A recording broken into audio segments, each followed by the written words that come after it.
Hello everyone, welcome to lecture four. First question है जिसमें एक यूनिट वेक्टर दिया गया है जिसमें हमें एक अननोन सी है उसको फाइंड करना है। तो देखो, कभी भी आपको यूनिट वेक्टर दिया जाए और उसमें एक कोफिशिएंट अननोन हो आई जे और के में से कोई भी एक, तो आपको उसका जो मॉड रहेगा उसको एक के इक्वल कर देना है। यूनिट वेक्टर की डेफिनेशन ही यही होती है कि उसका मॉड कितना होता है, 1 होता है। तो मॉड का मतलब उनके कोफिशिएंट का square, A square plus B square plus C square is equal to 1। अब देखो, इस कैलकुलेशन को आप कितना फास्ट करते हो, चैलेंज ये है। अगर ये कॉन्सेप्ट पता था तो देखो, ए का वर्ग यानी कि 0.6 का वर्ग करोगे तो 0.36 होगा, और 0.8 का स्क्वायर करोगे तो 0.64 होगा, प्लस सी का स्क्वायर इज इक्वल टू 1। इधर है स्क्वायर रूट, बोथ साइड का हम स्क्वायर करेंगे तो स्क्वायर रूट से हट जाएगा और एक का स्क्वायर एक रहेगा। 0.36 और 0.64 का सम करोगे तो 1 होगा। तो 1 plus C square is equal to 1, 1 से 1 कट गया तो C square is equal to 0 मिल गया। तो सी की वैल्यू कितनी आ गई, 0। तो इस तरह का क्वेश्चंस देखा गया है, पूछ लेते हैं कि उसमें क्या है कि आई कैप और जे कैप और के कैप में से कोई एक अननोन रहेगा, उसकी वैल्यू हमें निकालनी होगी। तो आप उस यूनिट वेक्टर का मॉड को 1 के इक्विवेलेंट करके फर्दर कैलकुलेट कर। एक वस्तु की काइनेटिक एनर्जी में 300% का इंक्रीज किया गया है, तो उसके मोमेंटम में कितने परसेंट का चेंज होगा। तो देखो, इसमें कंफ्यूज नहीं होना, मैंने आपको फॉर्मूला बताया था के का, मोमेंटम के टर्म्स में क्या बताया था, पी स्क्वायर बटे 2m। तो यहाँ से के डायरेक्टली प्रोपोर्शनल है पी स्क्वायर के। तो अगर आपको मोमेंटम का परसेंटेज दिया रहे और काइनेटिक एनर्जी का पूछे, तब आप इस फॉर्मूले से जाना एक्स प्लस वाई बटे 100। ये क्वेश्चन लेने का पर्पज़ सिर्फ यही है कि हमेशा यही नहीं होगा कि मोमेंटम का परसेंटेज चेंज देगा और काइनेटिक का पूछेगा। जैसे कि सेकंड क्वेश्चन है, इस तरह से भी पूछा जा सकता है, उल्टा हो गया। इसमें काइनेटिक एनर्जी का दे दिया है, मोमेंटम का निकालना है। तो इसके लिए मैं सजेस्ट करूंगा कि आप ऑप्शन एलिमिनेशन मेथड से जाओ, सबसे बेस्ट रहेगा। अब देखो, इसमें से कोई एक आंसर उठाओ और x प्लस एक्स वाई बटे 100 लगाओ, तब हमें ये 300% मिलना चाहिए। अब आप इतना ओवरव्यू देखो, 1500 ज़्यादा हो नहीं सकता, क्योंकि संवेग में हमेशा कम होगा, गतिज ऊर्जा में ज़्यादा होगा, क्योंकि के डायरेक्टली प्रोपोर्शनल है पी स्क्वायर के। तो संवेग में अगर देखें हम 1500 ले नहीं सकते, 300 का 300 पूरा रहेगा नहीं। अब 30 और 100 में चैलेंज है, 30 इतना कम, 100 उठा के देखते हैं। तो जल्दी से हमने 100 रखा, 100 प्लस 100 प्लस 100 गुणा 100, यानी कि पूरा हमें 300 मिल रहा है। यानी कि अगर मोमेंटम में 100% का चेंज करें तो काइनेटिक। अब देखो, इसी में अगर आप कंफ्यूज कहाँ हो सकते हो कि डायरेक्ट 300 को उठा के आप फॉर्मूला लगाने लगे एक्स प्लस एक्स वाई बटे 100, तो आपको 1500 एक आंसर दिख रहा है, जिसको आप हो सकता है जल्दी में क्लिक कर दो। तो मैं बताना ये चाह रहा हूँ कि आपको क्वेश्चन केयरफुली पढ़ना है कि गतिज ऊर्जा में परसेंटेज चेंज देके मोमेंटम का पूछा है या मोमेंटम का देके काइनेटिक एनर्जी का पूछा है। अगर मोमेंटम का देके काइनेटिक का पूछे तब तो आप सीधा फॉर्मूला लगाओगे, अदरवाइज आप ऑप्शन एलिमिनेशन मेथड से जाओगे, ऑप्शन देखोगे कि ऑप्शन हम किस तरह से एलिमिनेट कर सकते हैं। ठीक है, नेक्स्ट क्वेश्चन है कि एक कार किसी सड़क के मोड़ को, यानी कि एक सर्कुलर पथ है, उसको 20 मीटर पर सेकंड की चाल से पार कर रही है। यदि सड़क के और टायर के बीच में जो फ्रिक्शन का कोफिशिएंट है वो इतना है, तो पाथ की रेडियस क्या होगी। तो देखो, वृत्तीय पथ पर अगर चल रहा है वो, तो उसके लिए फॉर्मूला होता है वेलोसिटी का v square is equal to mu R G, जहाँ पे म्यू होता है फ्रिक्शन कोफिशिएंट, आर होती है उस पाथ की रेडियस सर्कुलर के लिए, और जी होता है ग्रेविटी। आपको पता है जी का मान कितना होता है, 10, अगर ना दिया रहे तो। अगर क्वेश्चन में 9.8 दिया रहे तब ठीक है। अब कोफिशिएंट है 0.5, आर का मतलब रेडियस कितनी दी गई है, रेडियस, तो रेडियस हमें फाइंड करनी है, इंटू जी की वैल्यू है 10, और यहाँ पे हमने रखा वी स्क्वायर, यानी कि उसकी वेलोसिटी का स्क्वायर। 200 का स्क्वायर करोगे तो 400 रखेंगे। अब देखो, 400 में एक जीरो से एक जीरो कट गया, तो 40 और 0.5 इधर आएगा, तो 40 बटे 0.5 करेंगे तो कितना आ जाएगा, 0.5 का डेसिमल खत्म करेंगे तो ऊपर एक जीरो जाएगा, तो यहाँ से इसको करेंगे तो 80 मीटर, यानी कि 80 मीटर इसका राइट आंसर है। तो देखो, इस तरह के क्वेश्चंस अगर आप लोग प्रैक्टिस सेट लगा रहे हो तो आपको बहुत मिल रहा होगा कि उस पाथ की रेडियस पूछ देता है। कभी कभी क्या पता है, रेडियस भी दे दे और फ्रिक्शन कोफिशिएंट दे दे और जी का वैल्यू पता ही है, तो हो सकता है उसकी वेलोसिटी पूछ दे। तो इस तरह का क्वेश्चंस आप एक्सपेक्ट कर सकते हो कि आपके एग्जाम में आ सकता है। किसी द्रव का यंग गुणांक कितना होता है। तो देखो, 3 तरह के प्रत्यास्था गुणांक होते हैं और क्वेश्चन को ध्यान से पढ़ना है कि कौन सी वाले में क्या बात कर रहा है। तो देखो, अगर द्रव्य की बात कर रहा है तो आपको पता होना चाहिए कि उसके लिए जो यंग प्रत्यास्था गुणांक है वो यंग प्रत्यास्था गुणांक 0 होगा, 0 होगा। ठीक है, अगर इसी में आपसे आयतनात्मक, क्योंकि वॉल्यूम होता है द्रव, अगर आयतनात्मक प्रत्यास्था गुणांक पूछता तब उसका मान अनंत हो जाता। क्या हो जाता, अनंत हो जाता। ठीक है, और इसी में अगर अपरूपण गुणांक भी पूछ देते, 3 तरह के होते हैं, तो वो भी 0 होता है, क्योंकि वो लिक्विड है, तो लिक्विड के लिए केवल आयतनात्मक प्रत्यास्था गुणांक होता है। इस तरह से कोई रिगिड बॉडी होगी तो उसमें यंग प्रत्यास्थता गुणांक अनंत होगा। तो क्वेश्चन इस तरह से भी आते हैं।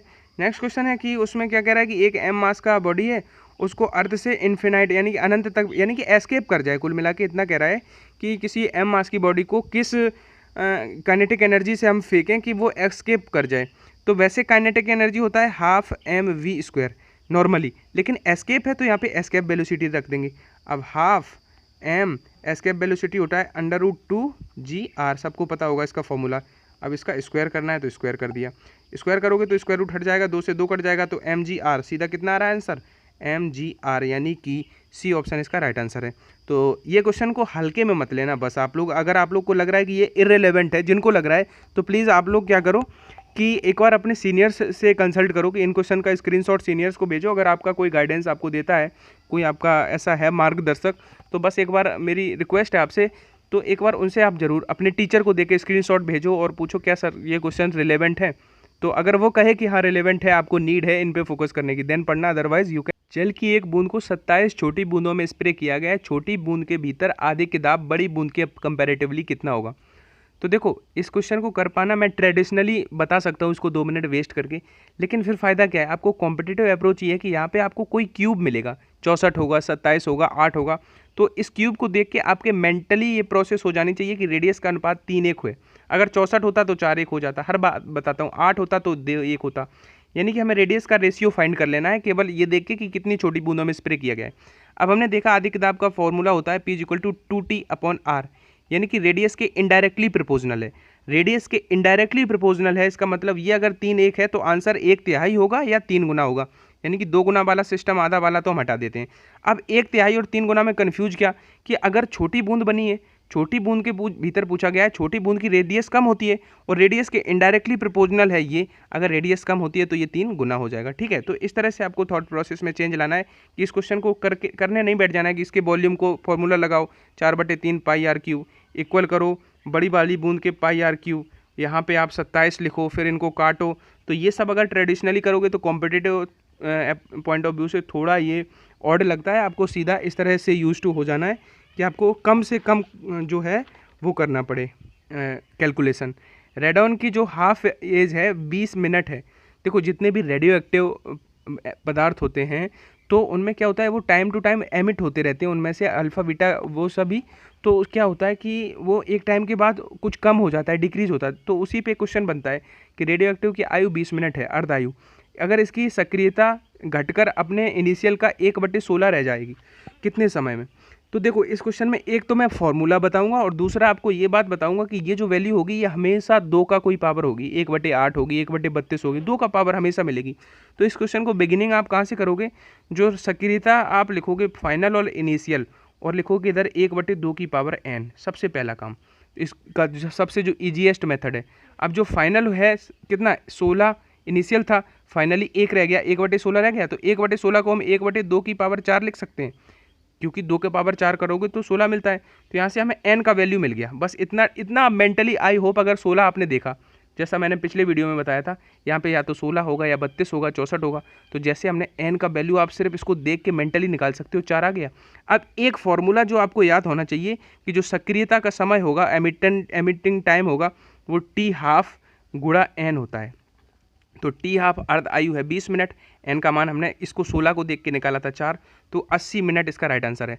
हो सकता है इसमें विघटन का समय 80 मिनट दे देता, आपसे T½ पूछ लेता, तो T½ क्या हो जाता, विघटन के समय में आप n से डिवाइड कर देते। कुल मिला के आपको n तो फाइंड करना ही है और n आपको मेंटली फाइंड करना है। आज के बाद आपको हर बार लिखना नहीं है, कम से कम without using pen and paper.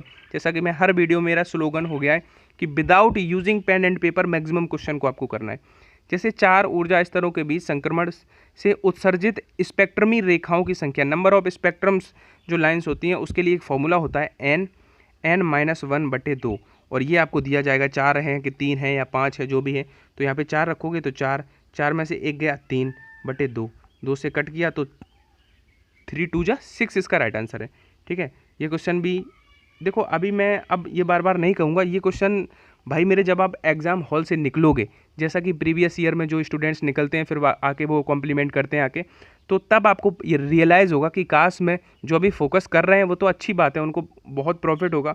जो हल्के में ले रहे हैं या इग्नोर कर रहे हैं चीज़ों को, वो बाद में रियलाइज़ करोगे। अगर आपके पास कोई चांस नहीं बचा तो फिर रिग्रेट करने के अलावा कुछ बचेगा नहीं आपके पास। और अदरवाइज चांस हुआ तो बहुत लड़कों के साथ ऐसे ही होता है, पहले हल्के में लेते हैं, पेपर दे के आते हैं, तब पता चलता है कि यही क्वेश्चन वहाँ रखे हुए मिलते हैं, फिर वो अगले ईयर से फिर सीरियस होकर पढ़ने लग जाते हैं। तो क्या फ़ायदा 1-2 साल और भटकना पड़े। तो इसलिए मैं कहता हूँ सीरियस हो जाओ, ये क्वेश्चन रिलेवेंट है, टू द पॉइंट, एकदम एग्जाम ओरिएंटेड क्वेश्चन है। अब देखो इस क्वेश्चन को मैं नहीं बताऊंगा, देखो मैं बहुत बार बता चुका हूँ कि डी ब्रोगली तरंग मैक्सिमम जो है वो किस तरह, कौन सा इसमें, तो इसमें बीटा पार्टिकल हो जाएगा। कैसे हो जाएगा, अगर आपको पता है, पीछे से आप वीडियो सभी देख रहे हो, बहुत खुशी होती है, कमेंट करते हो, जरूर बताना कि इसका बीटा कैसे होता है, पीछे वीडियो अगर देखा है तो बताना। नेक्स्ट क्वेश्चन है, जब एक गोली को 36 से 50 डिग्री के एंगल पे दागा जाता है तो उसका रेंज जो है 2.5 किलोमीटर होता है। अगर गोली उसी बेग से 45 डिग्री के एंगल पे दागी जाए तब क्या होगा। देखो इस क्वेश्चन में मैं आपको बहुत एक अच्छी बात सिखाऊंगा, इसमें गलती होने के चांसेस बहुत हैं, क्योंकि आर रेंज का फॉर्मूला होता है वेलोसिटी का स्क्वायर साइन 2 थीटा बटे जी। लड़का क्या करेगा, आप उसको दिख गया ये कांस्टेंट है, उसने कहा है कि नियत वेग से, तो आर क्या करेगा, डायरेक्टली प्रोपोर्शनल कर देगा साइन थीटा के एंगल के। जो गलती करोगे आप लोग, मैं आपको बताऊं कि आर जो है वो डायरेक्टली प्रोपोर्शनल आपको दिख रहा है साइन 2 थीटा था फॉर्मूले में, तो 2 थीटा करना, ठीक है। अब आप कर दो R1 बटे R2 कर दो यहाँ पे, और 2 थीटा, अब यहाँ पे 15 था तो 15 में 2 थीटा करोगे तो 15 दूना 30 साइन 30 हो जाएगा। तो यहाँ पे साइन 30 की वैल्यू 1/2 बटे नीचे साइन यहाँ पे 45 था तो 45 में भी 2 थीटा करोगे तो साइन 45 दूना 90 हो जाएगा, तो साइन 90 का वैल्यू 1। तो इस तरह से 1/2 आएगा इधर R1 बटे R2, तो R2 निकालेंगे तो 2R1 निकल जाएगा, क्रॉस मल्टीप्लाई करोगे तो 2 को गुणा R में होगा, तो पहले जो R था उसका 2 गुना आंसर होगा, यानी कि 2.5 का 2 गुना 5 किलोमीटर इसका राइट आंसर है। तो बताना सिर्फ यही था इस क्वेश्चन में कि एंगल आपको डायरेक्ट 15 और 45 हो सकता है, यहाँ पे 30 और 60 होते, तो डायरेक्ट 30 और 60 नहीं रखना है, 2 थीटा यानी कि उनका मल्टीप्लाइज कर देना, क्योंकि फॉर्मूले में साइन 2 थीटा था। नेक्स्ट क्वेश्चन है कि एक गोली का मास इतना है, वेलोसिटी इतनी है, अगर एक लटका हुआ वो है जिसमें रेत भरी हुई है, उसमें गोली हमने दागी तो वो धंस गई उसी में, तो जो बोरा है उस जिसमें रेत था वो किस बेग से पीछे गया। आपने मूवीज़ में देखा होगा, अब तो खैर इतना कम, पहले मूवीज़ में क्या होता था कि एक रेत का रहता था बोरा, और जो सन्नी देओल टाइप जो रहते थे वो बॉक्सिंग करते थे उसमें। तो बेसिकली उसमें क्या है कि कौन सा कॉन्सेप्ट लगता है कि प्रिंसिपल कंजर्वेशन ऑफ मोमेंटम लगता है, यानी कि संवेग उसमें संरक्षित रहता है। तो संवेग संरक्षण, इस तरह का क्वेश्चन अगर आ जाए कि गोली कितना पीछे किस वेलोसिटी से वो बोरा पीछे जाएगा, तो आपको रेखीय संवेग लीनियर जो कंजर्वेशन लगा देना है मोमेंटम का। वो क्या होता है कि m1v1 प्लस m2v2, मतलब उनके इंडिविजुअल्स की जो मोमेंटम है वो फाइनल क्या हो जाएगा, मास कितना हो जाएगा, m1 प्लस m2, दोनों का मास जुड़ जाएगा गोली और उसका, और जो फाइनल वेलोसिटी है वो हमें फाइंड करनी है। तो देखो m1 उस, देखो ये पॉइंट से आप कंफ्यूज नहीं होना, जो कंपटीशन में क्वेश्चन आते हैं उनकी कैलकुलेशन बड़ी इजी होती है। अब आप देखना यहाँ पे पॉइंट है, देखने में कठिन लग रहा है लेकिन कैलकुलेशन सुपर इजी है। m1 है 0.2, यानी कि गोली का मास कितना है 0.2 रखा, v1 वेलोसिटी गोली की कितनी है 500, प्लस m2 v2, अब ये तो पोर्शन जीरो ही हो जाना है, क्योंकि v2 का मतलब हुआ m2 का मतलब हुआ उस बोरे का मास, और v2 पहले इनिशियली मतलब गोली दागने से पहले उसका वेलोसिटी जीरो रहा होगा, तो ये तो जीरो हो गया, क्योंकि जब उसमें गोली लगेगी तभी तो मोशन में आएगा। और फाइनल जो मास है वो कितना हो जाएगा 0.2, तो उसका रहा गोली का, और 7.8 उस बोरे का रहा, ये इतना मास हो गया, और ये भी हमें फाइंड करना है। अब हमने देखा कि 0.2 का मतलब हो गया 2/10, एक जीरो खत्म हुआ तो 2/10, यानी कि इधर हमें 100 मिल गया, बटे इधर 7.8 में 0.2 जोड़ोगे तो 8 हो जाएगा, तो 100/8 को हम कैलकुलेट करेंगे तो 12.5 आएगा। 100/8 को आप काटोगे 100 का आधा 50, 50 का आधा 25, 25 का आधा 12.5। तो इतना इजी था ये क्वेश्चन, मतलब इतना टफ भी नहीं था। तो क्या मैंने कहने का मतलब यही है सिर्फ कि ये क्वेश्चन, वैसे मैं नहीं कह रहा हूँ कि ये चांसेस हैं कि बहुत ज़्यादा इसके चांसेस हैं, लेकिन क्या फ़ायदा अगर 30% की रेंज में भी ये क्वेश्चन अगर आता है चांसेस के पॉइंट ऑफ व्यू से, तो आपको असमान परिच्छेद वाले पाइप में जल बह रहा है, किसी स्थान पर पाइप की रेडियस किसी अन्य स्थान की कंपैरिजन में 1/4 रह जाती है, तो इस स्थान पर जो वेलोसिटी है, जल का वेग है, वो क्या होगा। तो आपने इस तरह का एक फिगर बनाया होगा 12th में, यहाँ पे जो इंटर करने वाला यहाँ पे फाइनल जल निकल रहा है, तो इनका जो क्रॉस सेक्शन है यानी कि AV है वो कांस्टेंट रहता है, A और V का मल्टीप्लाई AV यानी कि A1V1 is equal to A2V2 रहता है इस तरह के क्वेश्चन में। अब देखो क्वेश्चन मैंने अब सिंपल हो गया, क्यों, क्योंकि एरिया आपको पता है पाइप का क्या होगा पाई r², तो r1 का square into V1 is equal to pi r2 का स्क्वायर इंटू V2। अब पाई से पाई कट जाना है, तो हमें फाइनली ये आपको पता है कि रेडियस आपकी 1/4 रही थी, अगर रेडियस 1/4 रही थी तो 4 का स्क्वायर करेंगे तो वो 16 गुना, सिंपली आपको दिख रहा है वहाँ से। अब हर बार कैलकुलेशन करना जरूरी नहीं है, क्योंकि 4 का स्क्वायर 16 गुना एक ही दिख रहा है, 64 हो नहीं सकता, 8 हो नहीं सकता, 4 हो नहीं सकता। तो हर बार अगर ऐसे ऑप्शन है तो ज़रूरी नहीं कि आपको पेन उठाना पड़े।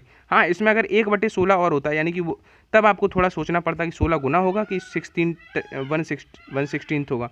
तो अगर ऐसा ऑप्शन है तो फिर उठाना ही क्या, क्योंकि स्क्वायर है और 4 का स्क्वायर 16 होगा। नेक्स्ट क्वेश्चन है कि देखो अब इसमें हर बार ये आदत मत डाल लेना कि साबुन हमने देखा हमने 40/R लगा दिया। नो डाउट साबुन के लिए केस में 40/R होता है अधिकतम, लेकिन क्वेश्चन पढ़ो कि हमेशा ऐसे ही क्वेश्चन फ्रेम करता है वो थोड़ा लॉजिकली कि आर का वायु का बुलबुला है लेकिन वो साबुन के घोल के अंदर बनाया गया है। तो इसमें इसके भीतर ना कि साबुन वाले के भीतर आदिक दाब पूछा गया है, इसी वायु के बुलबुले के भीतर पूछा गया है। तो इसका आंसर 2T/R ही होगा। आप ये मत देख लेना कि ये थोड़े इस तरह से ऑप्शन लिखे हैं तो इसमें क्लिक करने लग जाओ। और वैसे साबुन के लिए आपको पता होगा 40/R होता है, क्योंकि इसमें एरिया 2 लेयर्स होती हैं। नेक्स्ट क्वेश्चन है कि दो वस्तुओं के तापों में 63 डिग्री फ़ारेनहाइट का अंतर है, तो सेल्सियस पैमाने पर यह अंतर कितना होगा। तो देखो ऑनेस्टी बताओ कि अगर आप अभी पॉज करो और अगर आपका कल पेपर है, जैसा का लॉकडाउन ना होता तो हो जाता, तो क्या इस क्वेश्चन को आप अभी कर पा रहे हो? अगर कर पा रहे हो तो अपना आपको वैल्यूट करते चला करो, तो आप बहुत अच्छे हो, तैयारी आपकी तब भी ठीक है। जो नहीं कर पा रहे उनको थोड़ा सोचने की ज़रूरत है, थोड़ा और फोकस करने की ज़रूरत है। तो देखो ये फॉर्मूला सबको पता होगा, 90% बच्चों को पता होगा कि सेंटीग्रेड/5 बराबर फ़ारेनहाइट -32/9।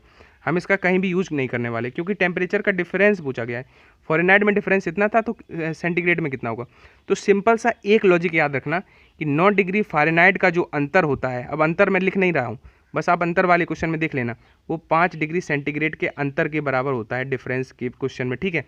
अब यहाँ से हमें 63 डिग्री फ़ारेनहाइट में ये पूछा गया है, तो ये अगर 7 गुना है तो ये 7 गुना 5 7 35 हो जाएगा आंसर। कैलकुलेशन करना भी हमसे सीखो। अब ज़रूरी नहीं है कि आप इसमें लिखो कि 1 डिग्री फ़ारेनहाइट बराबर 5/9, फिर आप लिखो कि 63 डिग्री या 63 का गुणा करते फिरो। सीधा सीधा आप देखो कि 9 डिग्री फ़ारेनहाइट होता है 5 डिग्री सेंटीग्रेड, तो 63 हमें चाहिए, इसका 7 गुना है तो ये भी 7 गुना यानी कि 35 इसका आंसर होगा। नेक्स्ट क्वेश्चन है ताप प्रवणता। यदि इतने मीटर लंबी एक छड़ में ताप प्रवणता इतनी है, छड़ के तप्त सिरे यानी कि जो एक उसका हॉट पार्ट होगा, एक सिरा हॉट होगा एक कोल्ड होगा, तो ठंडे सिरे का टेम्परेचर पूछा है, तप्त सिरे का दिया है। देखो इस क्वेश्चन में मैं 2 बातें आपको सिखाऊंगा। एक तो क्या कि पहले इसको बता दूँ, ताप प्रवणता जो होता है वो डेल्टा थीटा बटे डेल्टा एक्स यानी कि उसकी लेंथ इज इक्वल टू जो हमें 80 दिया गया है। अब डेल्टा थीटा का मतलब यहाँ पे हम टेम्परेचर डिफरेंस लिखते हैं तो लिखें तो 30 है, और दूसरा हमें θ2 फाइंड करना है। एक्स का मतलब वो पॉइंट की छड़ की दूरी कितनी है 0.5 का 80 में गुणा करेंगे तो ये 40 हो जाएगा, यानी कि 30 माइनस θ2 बराबर 40 हुआ। तो यहाँ से हम θ2 अगर उधर ले जाएं तो हमें माइनस का 10 मिला, यानी कि ए इसका राइट आंसर है। अब कोई बच्चा सोच सकता था कि हम 30 माइनस θ2 क्यों किया, हम θ2 माइनस 30 क्यों नहीं कर सकते, तो आप कर लो ना। θ2 माइनस 30 जब करोगे तो बटे 0.5 करोगे तो 0.5 उधर जाएगा तो उधर 40 बचेगा, 30 उधर जाके हमें 70 बना देगा। तो ये आपको एग्जाम में कब θ2 माइनस 30 करना है, कब θ माइनस 30 करना है, याद रखना कि जब ताप प्रवणता आपको नेगेटिव दी जाए, जब ताप प्रवणता आपको नेगेटिव दी जाए तब आप फाइनल माइनस इनिशियल यानी कि ठंडे वाले में से गर्म वाला घटाओगे, ठीक है। और अगर इस तरह से क्वेश्चन है तो इस तरह से करना है।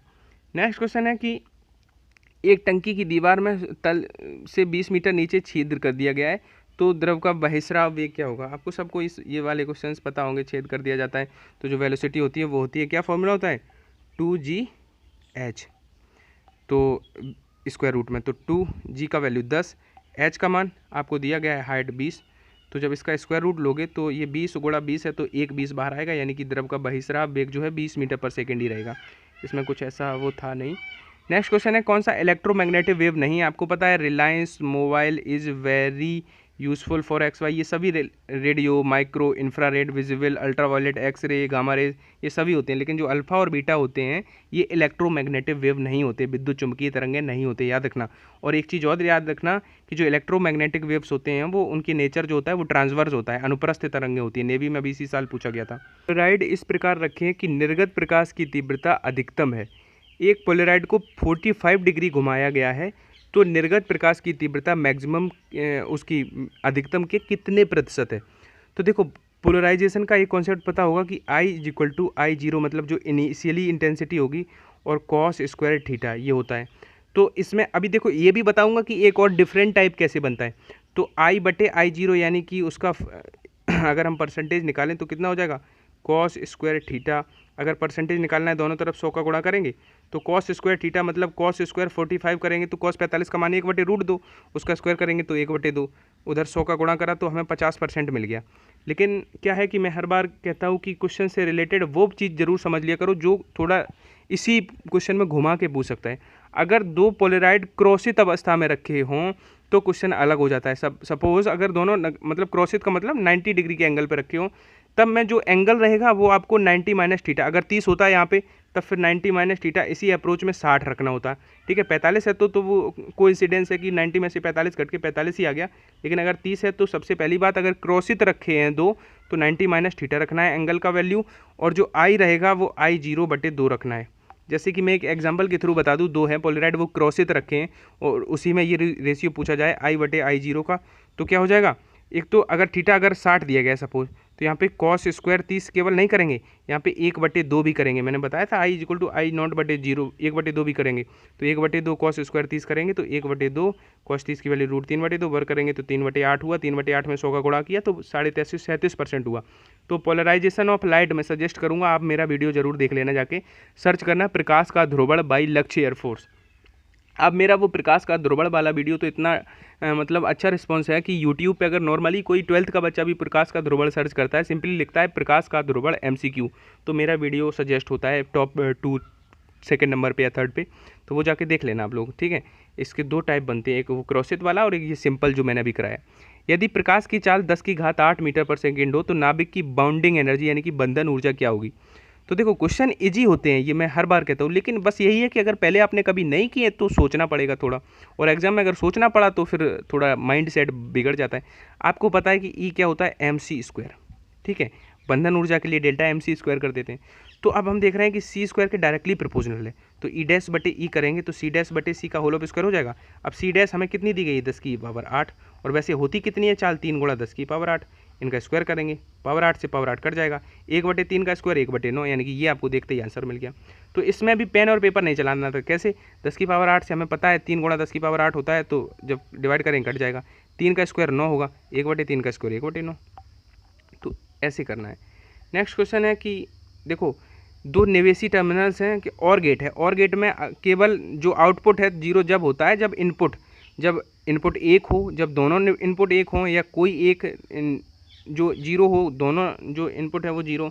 तो देखो मैं आपको बताऊं, जो और गेट के लिए आपको पता होगा कि A और B, इधर जो y रहता है वो A+ भी रहता है। जैसे आप क्या है कि इनपुट में अगर 0 0 है तो यहाँ पे 0 रहेगा, अगर यहाँ पे 0 और 1 हो गया तो सम करेंगे, A+ भी रहता है और गेट के लिए, तो यहाँ पे 1 हो जाता है। इसी तरह से अगर 1 0 करेंगे तभी भी आपका 1 हो जाएगा, 1 1 करेंगे तभी 0, यानी कि दोनों अगर 0 हों, बोथ अगर 0 हों तभी तो हमें आउटपुट 0 मिल पा रहा है। तो इसका ऑप्शन देख लो आप कौन सा हो जाएगा सही, कि दोनों निवेशी 1 हो, नहीं एक भी अगर एक निवेशी 0 हो तो भी नहीं, क्योंकि दूसरा 1 हो जाएगा तो वो 1 बना देगा। तो दोनों निवेशी यानी कि दोनों इनपुट 0 हों तभी आउटपुट हमें 0 पॉसिबल होता है और गेट में।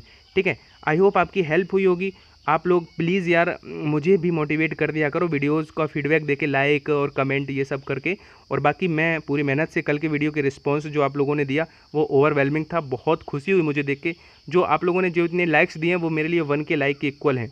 कोई प्रॉब्लम नहीं है अगर 1 के लाइक नहीं हो पा रहे हैं, लेकिन फिर भी और वीडियोस के कंपैरेटिवली रिस्पांस बहुत अच्छा था, तो इसलिए मैं ये क्वेश्चंस फिर आज ला रहा हूँ। और इसी तरह से अगर आपका रिस्पांस रहा तो फिजिक्स के फील्ड में क्रांति ला देनी है, क्योंकि मैं देख रहा हूँ पेड कोर्स यानी कि जो आप पर 10-10, 20-20 हज़ार रुपये खर्च करके खरीदते हो, तो उसमें भी इतना रिलेवेंट कंटेंट नहीं मिल रहा है जितना लक्ष्य एयरफोर्स आपको फ्री में प्रोवाइड कर रहा है। तो ये कैंपेन है, ये चलता रहेगा, बस आप लोगों की सपोर्ट की नीड है। तो आप समझदार हो, सपोर्ट करते रहना, एक दिन क्रांति ला देनी इस फील्ड में। ठीक है, जय हिंद।